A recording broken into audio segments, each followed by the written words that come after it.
Bugun men pensiya indeksatsiyasi bo'yicha juda muhim masalani tushuntiraman. Ayrim pensionerlar yillar davomida o'ziga tegishli pulni to'liq olmagan bo'lishi mumkin, keyin esa qayta hisob-kitobdan so'ng ularga pul qaytarilmoqda. Bu mavzu har bir pensionerga, pensionerning farzandlariga, yaqinlariga va hali pensiyaga chiqmagan odamlarga ham tegishli. Chunki bugun siz yoki ota-onangiz bir necha 100 ming so'mni emas, ba'zan bir necha million so'mni yo'qotayotgan bo'lishingiz mumkin. Men buni vahima tarqatish uchun aytmayapman. Men sizga oddiy tilda tushuntiraman. Pensiya indeksatsiyasi nima? Pensiya jamg'armasi yoki tegishli idoralarda qanday xatolar bo'lishi mumkin? Kimlar tekshirishi shart? Kimlar esa xavotir olmasa ham bo'ladi?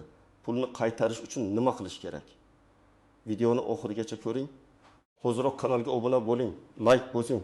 Chunki bu ma'lumot sizga yoki yaqinlaringizga real pul qaytarib berishi mumkin. Avvalo, pensiya indeksatsiyasi degani nima?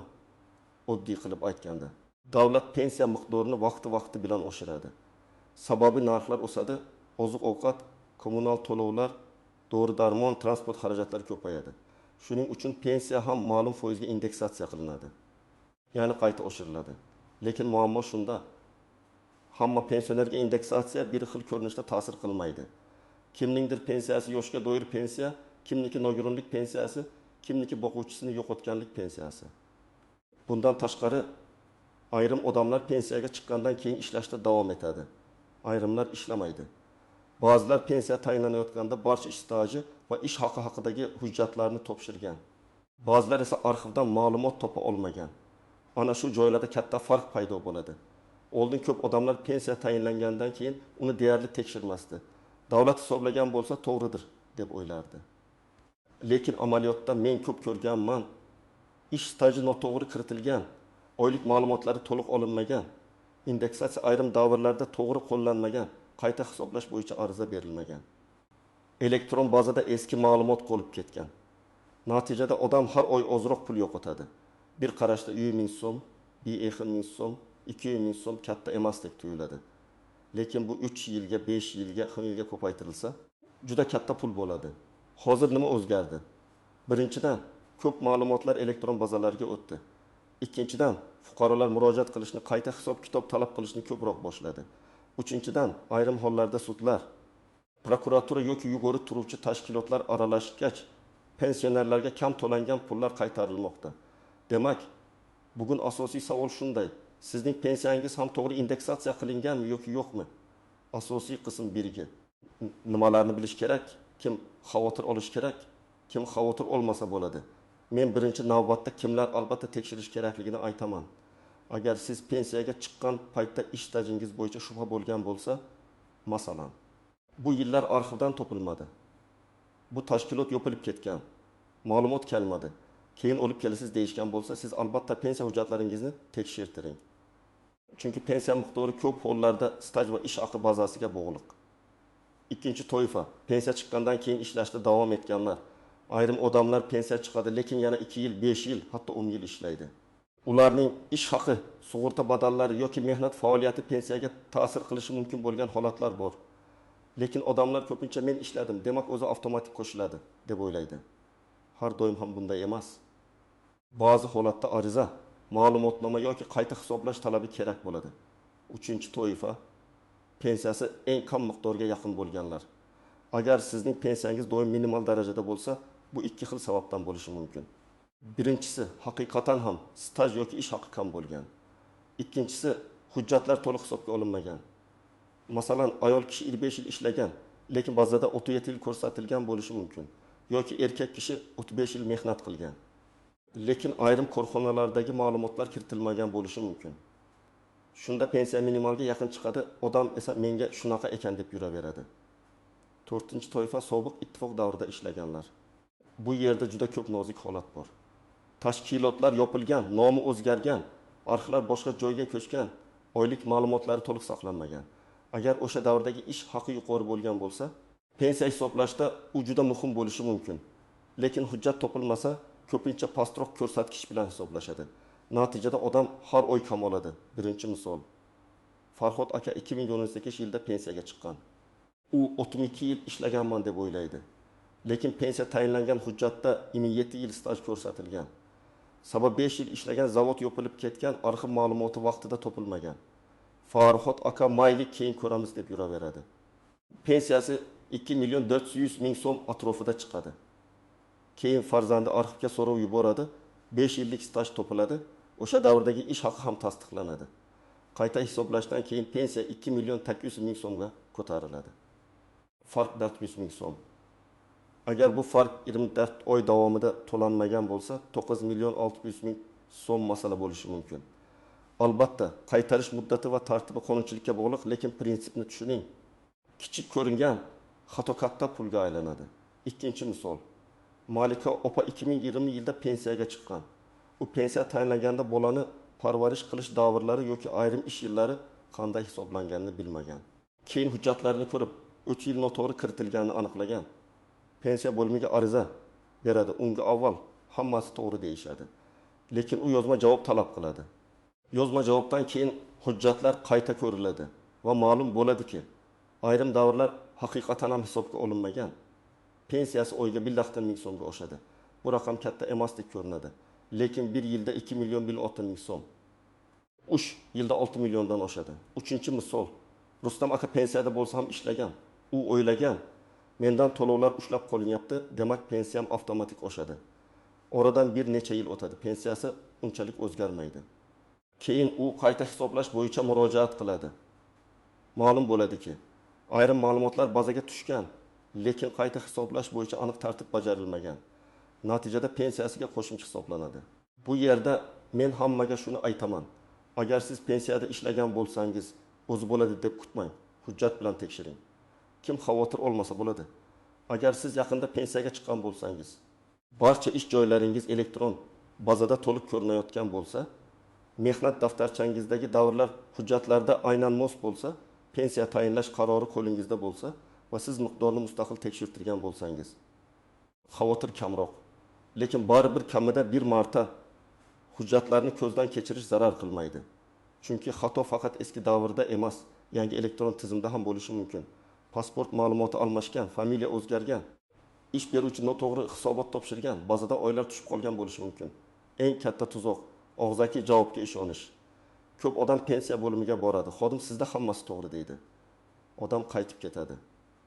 Men esa doim aytaman, og'zaki javob huquqiy himoya bermaydi. Sizga yozma javob kerak.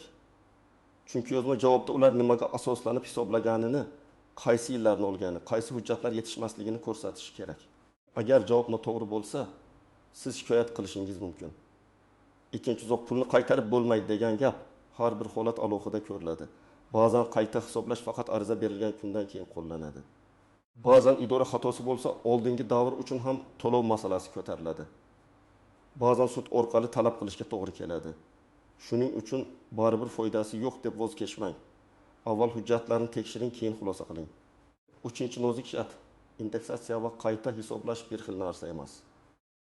Indeksatsiya umumiy oshirish, ya'ni davlat belgilagan foiz yoki miqdor asosida pensiyani ko'tarish.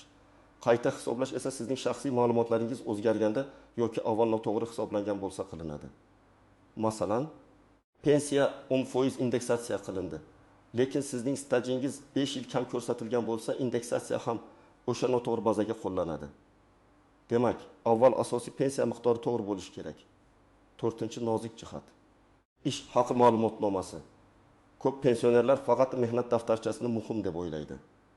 Mehnat daftarchasi stajni tasdiqlaydi, lekin pensiya miqdoriga ish haqi ham ta'sir qiladigan holatlar bor. Agar siz o'z vaqtida yuqori maosh olgan bo'lsangiz, lekin bu ma'lumot pensiya hisobida ishlatilmagan bo'lsa, pensiyangiz past chiqishi mumkin. Arxidan ish haqi ma'lumotini olish qiyin, lekin imkonsiz emas. Tashkilot tugatilgan bo'lsa, uning hujjatlari davlat arxiviga yoki voris tashkilotga topshirilgan bo'lishi mumkin. 5-nozik jihat: familiya, ism, otasining ismi va sanalar. Bu juda oddiy ko'rinadi, lekin amalda katta muammo tug'diradi. Masalan, mehnat daftarchasida Karimova M deb yozilgan. Pasportda Karimova Malika Tursunovna.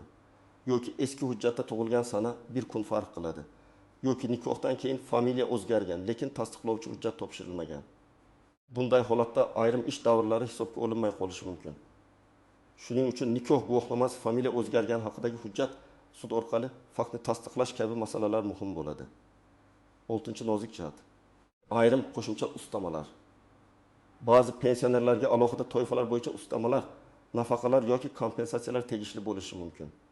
Masalan, nogironlik guruhi, urush qatnashchisi yoki unga tenglashtirilgan maqom. Davlat mukofotlari qaramog'ida bo'lgan shaxslar, ayrim zararli ish sharoitlari, uzoq yillik mehnat bilan bog'liq imtiyozlar. Har bir holatda qonuniy asos kerak.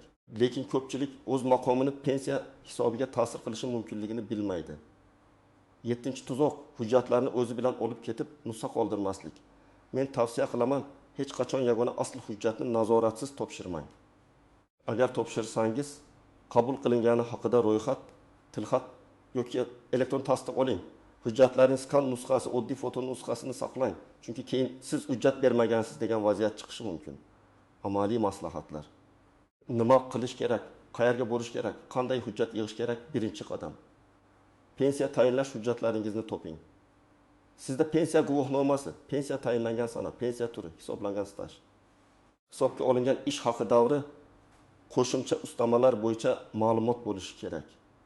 Agar bular qo'lingizda bo'lmasa, hududingizdagi pensiya bo'limidan pensiya hisob kitobi bo'yicha yozma ma'lumot so'rang. Ikkinchi qadam. Mehnat daftarchangizni tekshiring. Undagi barcha ishga kirgan va ishdan bo'shagan sanalarni alohida varaqqa yozib chiqing.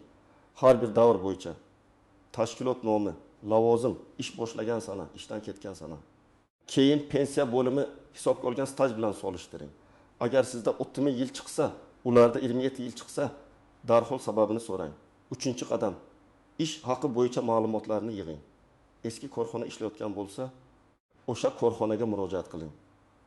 Korxona yopilgan bo'lsa, tuman yoki viloyat arxiviga so'rov yuboring. So'rovda aniq yozing.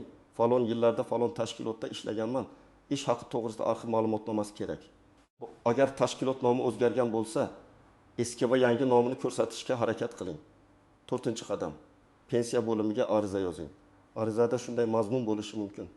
Mening pensiyamni tayinlash va indeksatsiya qilishda hisobga olingan ish staji, ish haqi davrlari, qo'shimcha ustamalar va qayta hisoblash asoslari bo'yicha yozma tushuntirish berishingizni so'rayman.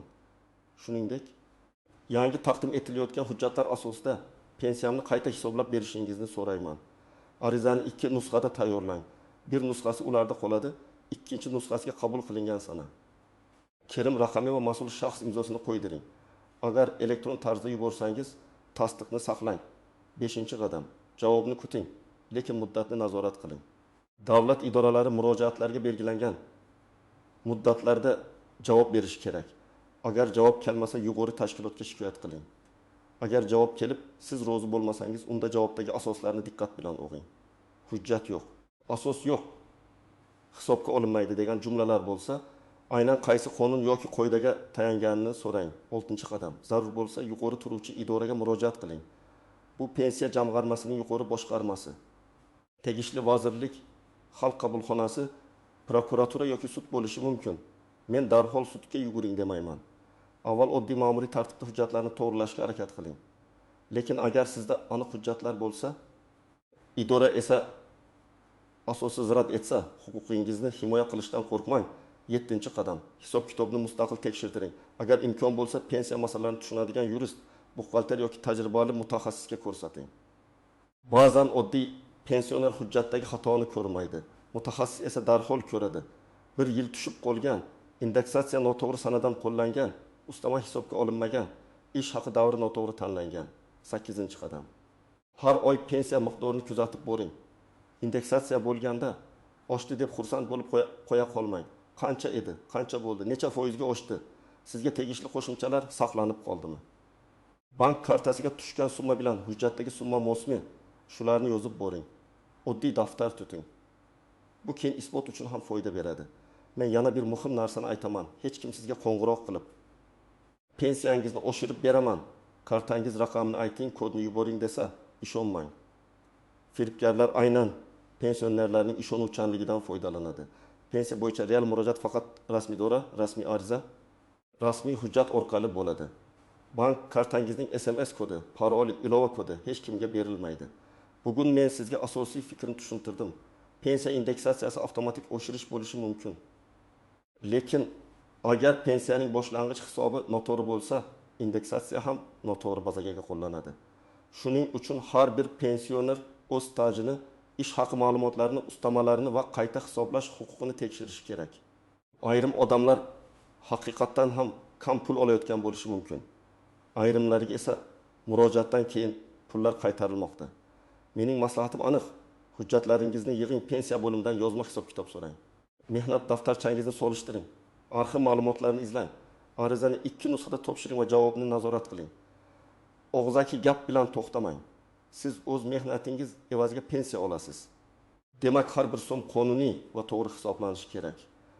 Agar sizda shunga o'xshash holat bo'lgan bo'lsa, pensiyangiz qayta hisoblangan bo'lsa yoki sizga pul qaytarilgan bo'lsa, albatta izohlarda yozing. Boshqa odamlar sizning tajribangizdan foyda oladi. Videoga like bosing, kanalga obuna bo'ling va yaqinlaringizga yuboring. Balki aynan shu video sababli kimningdir onasi, otasi yoki bobosi o'ziga tegishli pulni qaytarib olar.